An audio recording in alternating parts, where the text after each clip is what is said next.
Welcome to Just Liberty, where justice and liberty meet. I'm Alan Reinach, president of the Church State Council, here with my co-host Bettina Krause, editor of Liberty Magazine, and together we are trying to take back liberty from the political extremes and talk about the political extremes and the culture war battles. Jack Phillips, the of Masterpiece Cake Shop fame, is under attack yet again. Bettina, what's this one about? Yeah, I mean, you have to really at this point start saying, poor Jack Phillips. I mean, he is really, he's getting a thorough legal workout in Colorado under their public accommodation law. I mean, we know the Masterpiece Cake Shop case that the Supreme Court decided a couple of years ago, where Jack Phillips did not want to bake a cake for a same-sex marriage. Now, the Supreme Court didn't really get to the question of whether a cake or making a custom cake is protected speech. So this next case really is trying to tee up that legal question. Is baking a cake, can that ever be expressive activity for the purposes of protection under the First Amendment? And in this case, the requested custom cake was, I believe it was a pink cake on the inside and a blue cake on the outside to represent a gender transition celebration. So what do you think, Alan? Can baking a cake be protected speech? You know, great minds differ on that particular question. I'd rather go somewhere else here, Bettina, because we only have a moment. And it's just so distasteful to me that on both sides you have, people just willing to attack one another. There is no reason this case should exist except, wanting to take down Jack Phillips and all of that. And the same people who ordered a pink, a transgender transition cake. You know what else, according to the article that they ordered? Yes, I do know. But they ordered a custom cake of Satan smoking marijuana, quote, to correct the errors of Phillips' thinking. I mean, I could just see the horn, the pitchfork and the tail and the horns smoking a joint. I mean, it's gotten so absurd and obscene, really, that, intolerance. I mean, we talk at times about, why the right is so defensive and so afraid of the excesses on the left. And it's this kind of foolishness, that there are some people who are out to get them. It's just that simple. Absolutely. I mean, and that's the point. No one in this particular case has clean hands, or these cases bring out the worst in the American psyche. And we're seeing, yes, the right can sometimes be intolerant, but the left can also be perfectly capable of displaying breathtaking intolerance, as we see in this case as well. Somewhere, Alan, somehow, we need to recapture that middle ground, which I guess this podcast is all about. How about the golden rule, Bettina? Right. Do unto others as you would have them do unto you. Well, we're very pleased to welcome Charles Haynes to our podcast today. I've known Charles for a very long time. He serves as Senior Fellow for Religious Liberty at the Freedom Forum, founder of the Freedom Forum's Religious Freedom Center. And he's worked for more than 3 decades promoting liberty of conscience, religious literacy, and civil discourse in American public life, and is the longtime chair of the Freedom Forum Committee on Religious Liberty, which brings together some 90 religious and civil liberties organizations. He's also the author or co-author of 14 books related to the First Amendment's religion clauses. So, Charles, welcome. Thank you, Alan. So good to be with you. Thank you for inviting me. Didn't know about 14 books. Now I'm going to have to look for some of these. Yeah. Our topic today, we really want to understand. We talk about separation of church and state, but of course, that's not the phrase in the Constitution. Phrase in the Constitution is has to do with establishment of religion. Congress shall make no law respecting an establishment of religion. But I don't think Americans have a very good grasp of the historical context. What is it that the framers were trying to do or thought they were doing by doing the First Amendment and saying no to religious establishments? Well, thanks, Alan. I think the first thing to say is that a lot of these framers, you call them, the members of the first Congress, the first Congress, of course, wrote the First Amendment and put it out for adoption. So, but those folks came from places where holy wars were the norm for so many decades and centuries, religious wars, and I think they wanted to get away from it, to found a nation that would be free of religious holy wars. Unfortunately for them, the early America that they lived in, colonial America, before it became the United States, was very religiously diverse. People don't think that. They think, well, most people were Protestants, which is true. But the differences among Protestants were deep, and there were many, many different groups. So they had to work it out, as it were, early on, and they wanted to. They wanted to live together in the colonies and then as a country across these differences. So anyway, when they got to the first Congress in 1789, they had different visions of what that would look like, not to have a religious establishment as they found in Europe. And at the very least, I think they all agreed on no national church, no national religion. And they knew that their constituents widely supported that as well. So that was the starting point for let's have something in the Bill of Rights that would make sure that we never had a national religion. But they want to do much more. There are people, Chief Justice Rehnquist, for example, later on, of course, would say that it only means not establish a national church. That's all the Establishment Clause means, and and the government can't favor one religion over another. Well, that's not exactly what the first Congress said. What they said was, we reject language that only prevents a national religion or any particular denomination. Instead, they adopted the more expansive phrase, no law respecting an establishment of religion. And that has been both a blessing and a curse because it's very open, very vague, but so it's open to interpretation. And we've been doing that for more than 200 years. But at core, it's certainly more than just don't establish a national religion. So they were committed to, by and large, protecting liberty of conscience for everyone. They wanted to prevent the federal government from taxing people to support a religion that was not their own. That was very important to many of them, particularly the Virginians, who had disestablished religion before this in Virginia. And they understood their history. The entanglement of church and state historically has led to oppression, division, and violence throughout history.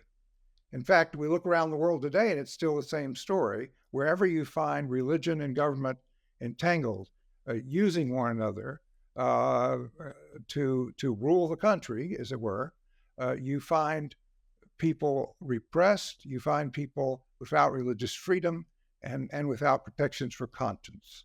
So preventing establishment was, in their view, essential for preventing government tyranny or religious tyranny and religion from government control. So they wanted to protect religion as well. So, it's interesting to me that, when the First Amendment was first ratified, yes, they wanted to prevent the federal government, the national government from establishing a church. But as you said earlier, there was quite a lot of religious diversity in colonial times. and many states had their own establishments, Massachusetts, for instance.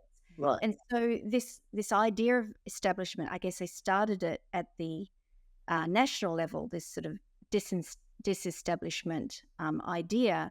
But really, we as a nation had to go through quite an evolution around it to get to where we are today. That's right. I mean, but by the time of 1789 in the first Congress, interestingly enough, most of those state establishments were gone. There were only a few left. So, and they were unpopular. So you see, the representatives in Congress knew that it was going to die out, or thought it was going to die out. And so when Madison tried to get the First Amendment to apply to the states, and he failed, that was not so much because they wanted to protect their state establishments, which they did do by doing that, but they also were concerned that the federal government would have too much power. So that was the nervousness about that. However, all states disestablished by 1833, Massachusetts being the last, and there were no establishments. And many states enacted establishment clauses of their own that were far stricter than the federal establishment clause. So when people say today, oh well, they only meant it to apply to the federal government, and so states should be able to do what they want. I mean, Justice Thomas still argues that the Establishment Clause of the Bill of Rights, by the way, does not apply to the states. He's never accepted that, even though the Supreme Court has done that through the 14th Amendment.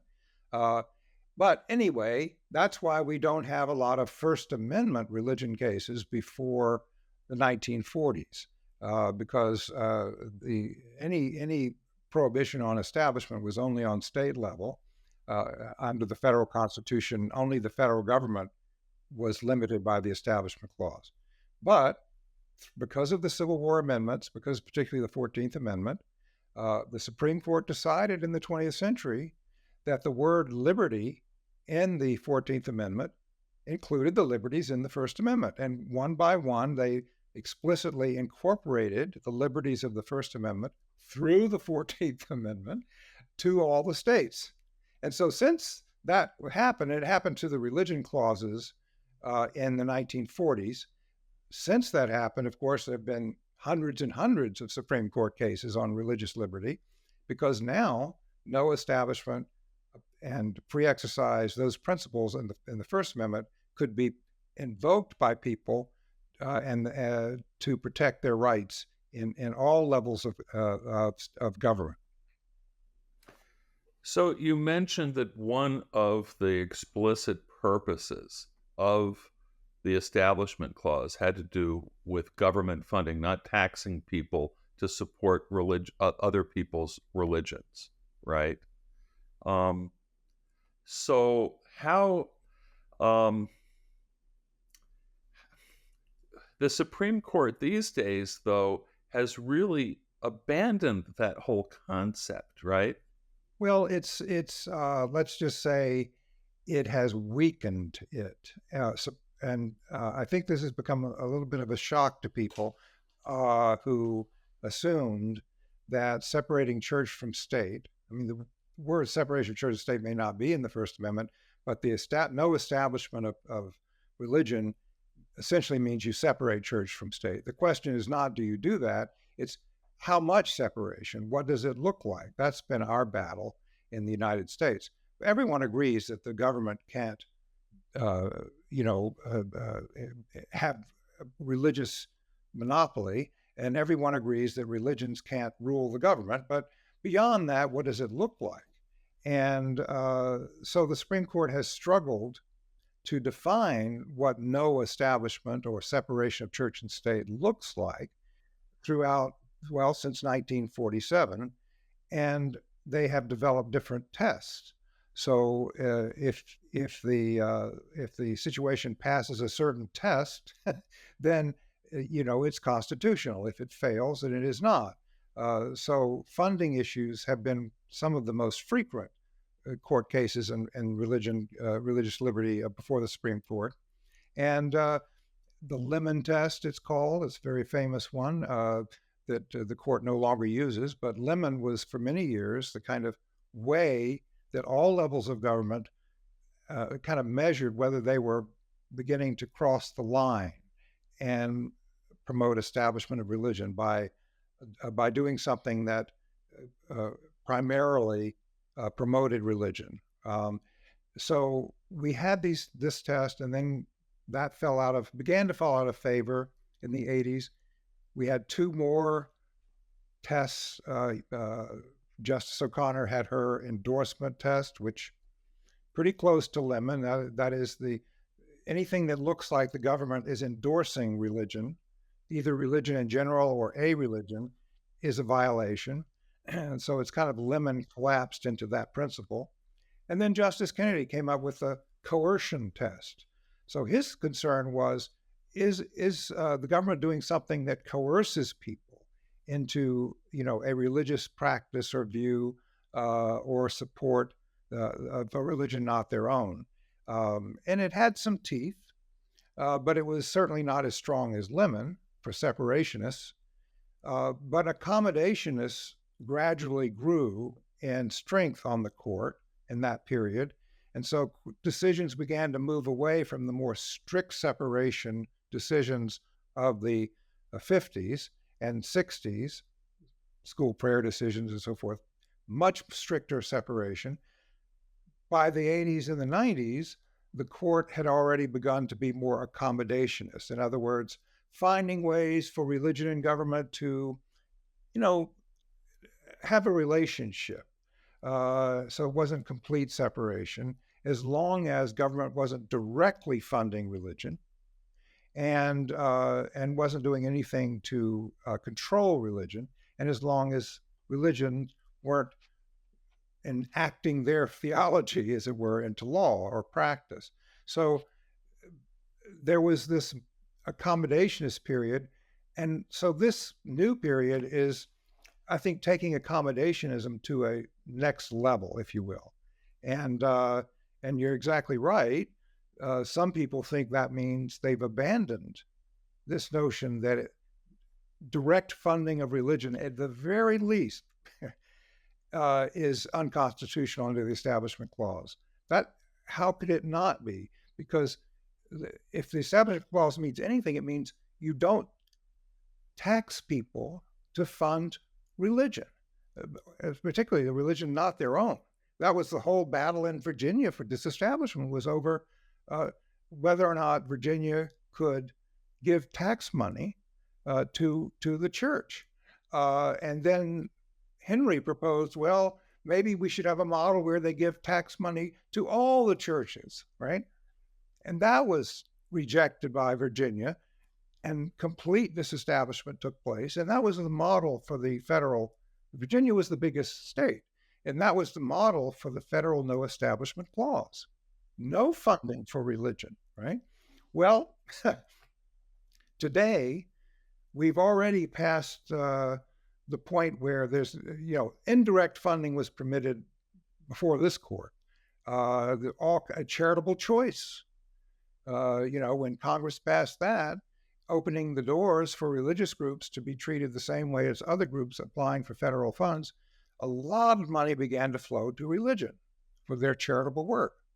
Some people think that's great. Others say that, no, that should violate the First Amendment.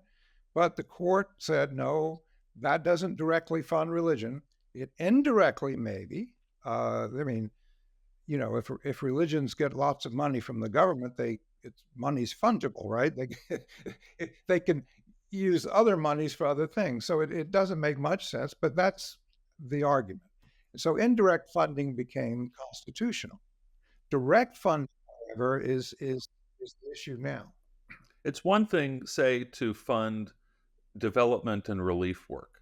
And many different religions, our own Seventh-day Adventist religion, we have our development and relief organization, and we're providing what are essentially secular services with government funds.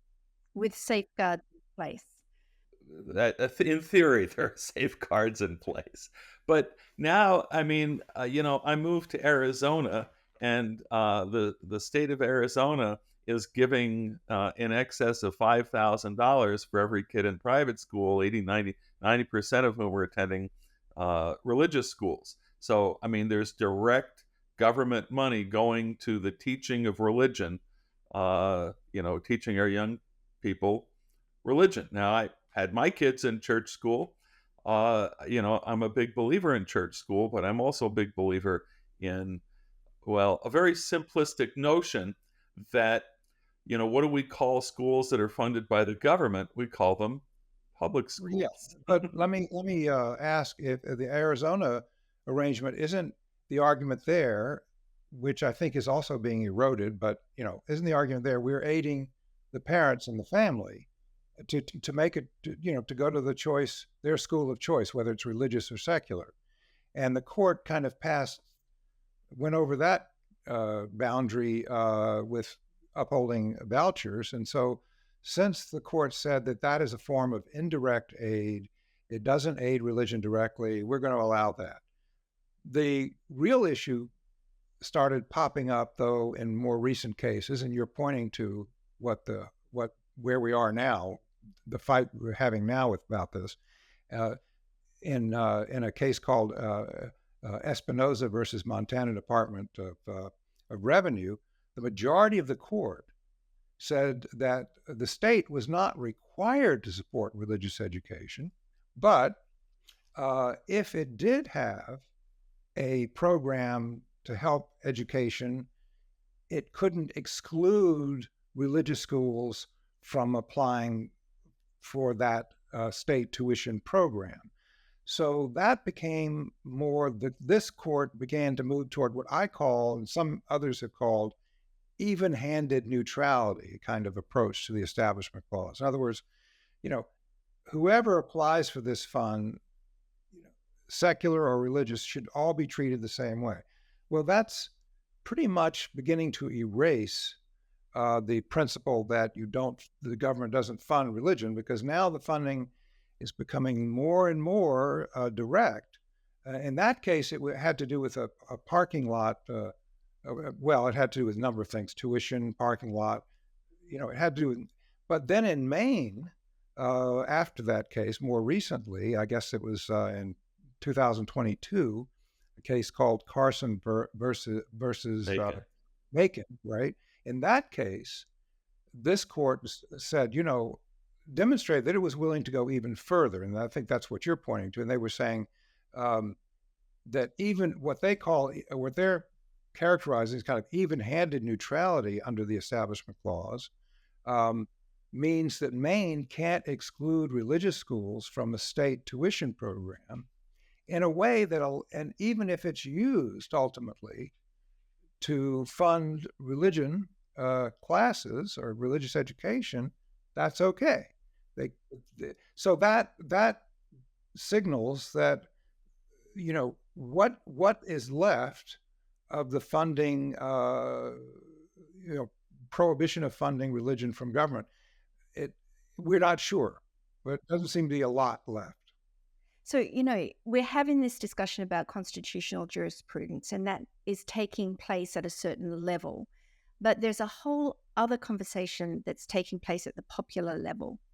My daughter came home from school last year, senior year of high school, telling me that her English teacher had spent a class explaining to the class that Thomas Jefferson did not support separation of church and state. That, in fact, he was highly, amenable to the idea that the church can interfere or be involved in government decision-making. So there's a whole heap of revisionist history out there, of junk history, that is shaping the thinking of a generation of Americans about this whole thing that we're talking about. So while the legal arguments are important, it seems to me also that we have to fight this other front, helping, your average American understand what was, in the minds of the writers of the First Amendment, what they were trying to achieve with that. How feasible is this, or have we gone too far down the road of junk history? Well, I hope not. I think you've articulated the challenge perfectly. I mean, David Barton, who is a pseudo historian, is most famously disseminating this material, has been for years. And people like Warren Throckmorton have written, books. You just came out with a new one, exposing every single lie and falsehood that you find in Barton's books. But of course, that doesn't get a wider audience. So it does. I think the only way to do that is for those of us who care about a robust establishment clause, a separation of church and state. Now, that doesn't mean separating religion from politics or public life, of course. It means protecting government and religion from one another. And but anyone who cares about that needs to counter by letting the American people know that the no establishment or church-state separation has been the best for religion of any arrangement of religious liberty the world has ever seen. It has also been the best for peaceful coexistence because it has prevented religions from dominating one another through the engine of government, using government to dominate others or discriminate against others. So if Americans understand this, because we're all a religious minority somewhere in the United States. So I think the more Americans who understand that they may be safe in Mississippi if they're a Baptist from this kind of thinking, and maybe they even benefit from it. They go to the zoning commission and all the zoning commissioners vote for them, right? Because they're Baptist. But when they move to Utah, they're going to face a very different world. Do they really want the zoning commission in Utah, to rule on whether they can have a Baptist church? Because they're not going to get the same response as the Mormons do in Utah. So recognizing that we're all a minority now somewhere, and increasingly that's even more true than it's ever been in our history. The First Amendment, and no establishment particularly, is more vital than ever to keeping the peace and to protecting all of our rights, whether we're a majority or a minority. Religion fails when it gets entangled with government. We see that over and over again. It's losing its authenticity when it gets entangled with government. It's no longer autonomous or free. And the more money flowing into religions from government, the more strings come with it, and the less free religion is. So people need to understand that on all those levels, whether they're concerned about peaceful coexistence among religions, which I hope they are, whether they're concerned about protecting their own autonomy from government control, which I hope they are, or whether they're just concerned about having a nation where religious liberty is available to everyone, no matter what their faith or if they have no faith. Whatever their reason for caring about no establishment, we need to let them know that this is at risk now with this court. Well, and that's why we're having this discussion, Charles. Thank you so much. Well, thank you for having me. So, Alan, one of the most fascinating parts of that discussion for me was the way that Charles laid out so clearly this sort of evolution that our understanding of the Establishment Clause has gone through, and that in a way, the court's understanding of Establishment Clause is kind of it's regressing in a way, right? Well, it is. It's ideologically driven, is what it is. What we didn't talk about, and maybe we need to for another show, the Supreme Court has now made, quote, history and tradition the sort of test, and yet it's junk history. It's law office history. When I was an undergraduate and my history faculty knew of my interest in religious freedom, I was directed to do an honors research project in the Supreme Court's 1961 Sunday law cases, where they upheld the constitutionality of Sunday closing laws, Sunday blue laws. And they used 100 pages of junk history. So my faculty wanted me to understand the use and abuse of history by the Supreme Court, going back to the 1960s, and it's only gotten worse. But that'll be a topic for another day. Yeah, absolutely. And it's one that we've covered in other episodes when we talked with Dr. Throckmorton, who Charles referenced also. History is powerful. How we understand history really does determine a great deal of our worldview in the present. So, yeah, we'll take up that topic for sure. Well, and it might have been George Orwell who said, "He who controls the past, he who controls the present controls the past, and he who controls the past controls the future." And on that note, this has been Just Liberty, and we hope you'll join us next time. But until then, remember that liberty, the price of liberty, is eternal vigilance.